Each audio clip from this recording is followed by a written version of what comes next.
මට දවසක් ගොඩාක් හිතවත් හමුදාවේ මහත්තයෙක් ඇවිල්ලා බණකට ආරාධනා කළා ගෙදර. ඇවිල්ලා කිව්වා හාමුදුරනේ අපේ ගෙදර බණ ඔබ වහන්සේම කියන්න ඕනේ. මං කිව්වා හා හොඳයි. හාමුදුරනේ පහුවෙන්දට දානෙටත් වඩින්න පුළුවන්ද? මං කිව්වා මහත්තයෝ ඉස්කෝලේනේ මට බෑ මං දාන වලට වැඩිය වඩින්න කැමති නෑ. ඒ නිසා මං බණට වඩින්නම් කියලා. නෑ ඔබ වහන්සේ දානෙටත් එන්න මං වෙනුවෙන් කියලා. මං කිව්වා ඇයි කියලා. නෑ ඔබ වහන්සේ බණට ඇවිල්ලා ඔබ වහන්සේට කැමති එකක් ගැන මාතෘකා කරගෙන බණ කියන්න. මොකද අපේ නෑයොත් එනවා, අසල්වැසියොත් එනවා, හමුදාවයත් එනවා. එදාට ඔබ වහන්සේට කැමති එකක් කියන්න. දානෙට ඇවිල්ලා ඔබ වහන්සේ මට ඕන බණ ටික කියන්න. මං අහුවා මොකක්ද ඔයාට ඕන? හාමුදුරනේ අපේ අම්මා පට්ට ලෝභයි කිව්වා. ඔන්න පුතාගේ වචන. අපේ අම්මා මැරිලා ඒ කාන්තේම මල පෙරේතයක් වෙනවා. ඒක ෂුවර්. මට ඒක නැති කරගන්න පුළුවන් නම් අපේ අම්මගේ ලෝභකම නැති වෙන්න බණ ටිකක් කියන්න කිව්වා. මම ඒ පාර කිව්වා මහත්තයෝ ඔය දන්ශාලාවේ මට අවස්ථාව ලැබෙයිද දන්නෙත් නෑ. අනිත් එක මට කාටවත් රිද්දන්නත් බෑ. මට නම් බෑ කියලා. ඊට පස්සේ කොහොනේ හාමුදුරනේ මට අනුකම්පා කරන්න කියලා. මම ඒ පාර හා කියලා කිව්වා. බණට ගියා පින්වත්නි විශාල පිරිසක් බණ අහන්න හිටියා. මේ අම්මත් හිටියා. මට ඉතින් වෙනසක් පේන්නෙම නෑ. මේ අම්මා හරි කරුණාවන්තයි. hina වෙනවා. හොඳයි. මම බණ ටික කියලා පන්සලට වැඩියා. පහුවෙන්ද දානෙටත් ගියා. දාන වෙලාවේ පින්වත්නි හාමුදුරුවෝ ටික දානේ වළඳනවා. මමත් 3 වෙනියා හෝ 4 වෙනියා හිටියේ. වළඳ දෙද්දි මට වතුර ටිකක් ඕනේ වුණා. දානේ ටිකක් හිර වුණා. මම ඒ පාර වටපිට බලද්දි මේ අම්මම තමයි ළඟ හිටියේ. එයාගේ වෙලාවද මගේ වෙලාවද මන් දන්නේ නැහැ. මං කිව්වා අම්මේ මට වතුර කෝප්පයක් ගෙනත් දෙන්න කියලා. අම්මා ගියාමයි වතුරත් නැත අම්මත් නැත. දානේ වළඳලා අපි අතුරුපසත් වළඳලා පළතුරුත් වළඳලා ඔක්කොම කළා. පිරිකර පූජා කරන්න ඕන මෙන්න තියෙද්දි මේ අම්මා කෝප්පේ අරන් ඇල්ලපුවා. හාමුදුරනේ පැන් කෝප්පේ. මං අහුව කොහෙද අනේ වතුර ගේන්න ඔය අඹතලයට ගියාද? ජලපිරි පහදුවටම ගියාද කියලා විහිළුවට ඇහුවා. ඒ පාර කිව්වා නෑ මේ කෝප්පයක් හොයන්න ගියා කියලා. මං කිව්වා මේ කැබිනට් එකේ මෙච්චර සාලේ තිබ්බ ලොකු කැබිනට් එකක්.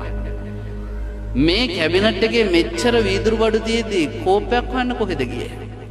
ඒ පාර මෙයා මගේ කනටම ලං කළා කියනවා අපේ මහත්තයා ඩුබායි ගිහින් එද්දි ගෙන ආපු බඩු වගේක් මේ.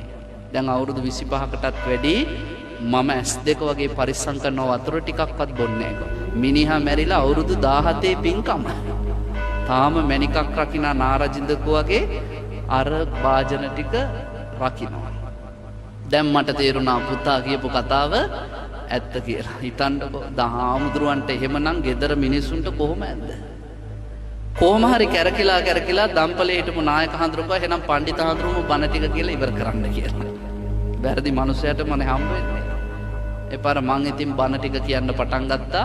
අර අම්මට මං කිව්වා අම්මා ලස්සන පින්කමක් කරා. සුගතිය ඉපදේ. ආයුෂ වර්ණ සැප බල ප්‍රඥා ලැබෙයි.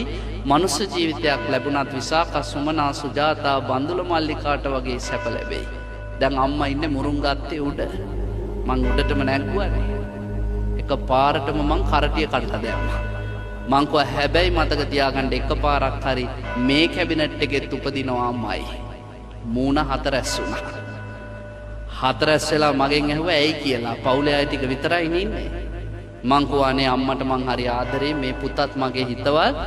හැබැයි මට එහෙමයි කියලා බුදුබණ වෙනස් කරන්න බෑ. අවුරුදු 25ක් අම්මට අතෑර ගන්න බැරි නම් මේ ඩුබායි වලින් ගෙනාපු වීදුරු ටික අම්මට මරණ මංචකයේදීත් අතාරින්න පුළුවන් වෙයි කියලා මං හිතන්නේ නෑ. අම්මා ඉන්නේ අනතුරක. ඒ නිසා පුළුවන් නම් ඒ අනතුරෙන් ගැලවෙන්න කියලා ලෝභකම ගැන බණ ටිකක් කියලා මං ඉක්මනට වාහනේට නැගලා ආවා. කේන්තියට ගැහුවොත් පිඟානකින් හරි කියන්න බෑනේ. දැන් ඉන්නුන් එහෙමනේ උපදේශයක් දෙන්න බෑනේ. මං ඉක්මනට වාහනේ මිනිස්සයටත් කිව්වා යන් කියලා ආවා. එතනින් පස්සේ මං අර හමුදාවේ මහත්තයාට කතා කළෙත් නෑ. දවස් 5කට පස්සේ මං ඉස්කෝලේ යන්න ලෑස්ති වෙලා එළියට බහිද්දි හමුදාවේ ජීප් එකක් ඇවිල්ලා නැවැත්තුවා අර මහත්තයා. මගේ දැන් හිත ඇතුලෙන් ඩිඩ්ඩික් ගන්නවා මොකද දන්නේ ප්‍රශ්නේ කියලා. හාමුදුරු ගින්නක් පත්තු කරලා ගියානේ කියලා කියයි කියලා මං හිතන් හිටියේ. හැබැයි මේ මහත්තයා ඇවිල්ලා සපත් දෙක ගලවලා ඇවිල්ලා මගේ කකුල් දෙක අල්ලලා කිව්වා හාමුදුරු නම් බුදු වෙනවා කියලා. මං හැවයි කියලා. අනේ හාමුදුරුවනේ ඔබ වහන්සේ දා අපේ අම්මට ප්‍රායෝගිකව ලස්සනට බණ ටිකක් කිව්වා.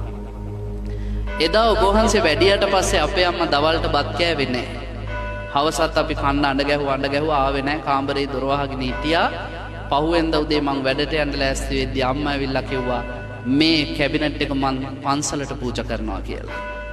ඒ පාර මං පුදුම සතුටටපත් වෙලා ඒ වෙලාවෙම වාහනයක් කුලියට ගෙනල්ලා මේ කැබිනට් එකත් පටවගෙන වීදුරු බඩු ටිකක් දාගෙන අම්මත් දාගෙන ගියා. තලවතුගොඩ පන්සලට පූජා කරා අපි හාමුදුරුවෝ හරි සතුටින් බාරගත්තා.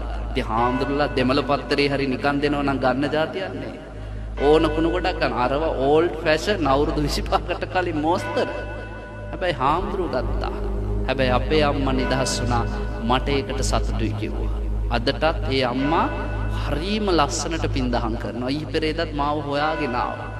හාමුදුරුවෝ මේ වත්තල ඉන්නේ කියලා ආරංචි වුණා කියලා හොයාගෙන මං අහුවා දැන් පරණ බඩු එකතු කරන්නේ නැද්ද කියලා. නෑ දැන් අස් කරනවා කිව්වා ඔක්කොම. එනිසා අපි යම් දෙයකට ආස නම් පින්වත්නි දුක එතනමයි. බුදුහාමුදුරුවෝ අපිට කිව්වේ ආස දේවල් වැඩි වුණොත් අතහරිදි දුකත් වැඩි. ආස දේවල් අඩු වුණොත් අතහරිදි දුක අඩුයි. විසාකට කිව්වා විසාකොඹ ආස දේවල් 100 නම් දුක් 100යි. ආසේව 50ට අඩු කරගත්තොත් දුක් 50යි. ආසේව 10 නම් දුක් 10යි. ආසේව 2යි නම් දුක් 2යි. ආසේව 1යි නම් දුක් 1යි. විසාකම්බ කිසිම දෙයකට ඕනෑවට වැඩිය බැඳිලා නැත්තම් දුකක් නැත. එනිසා දුක් නැති ජීවිතයකට ලං වෙන්න ඔබේ ජීවිතේ ක්‍රෝධ කළ යුතු තැනදී ක්‍රෝධ නොකර ඉන්න. අක්ඛෝදේන ජිනේ කෝදං. ක්‍රෝධ කරන්නා ක්‍රෝධයෙන් ජය ගන්න. ඔබට අසත්පුරුෂකම් කරන මිනිස්සු සත්පුරුෂකමින් ජය ගන්න. අසාදුන් සාදුනාදිනේ. ඊළඟට ලෝභකම් කරන මිනිහා හැමතිස්සෙම දානෙන් දිනන්න. ජිනේ කදරියන් දානෙන්.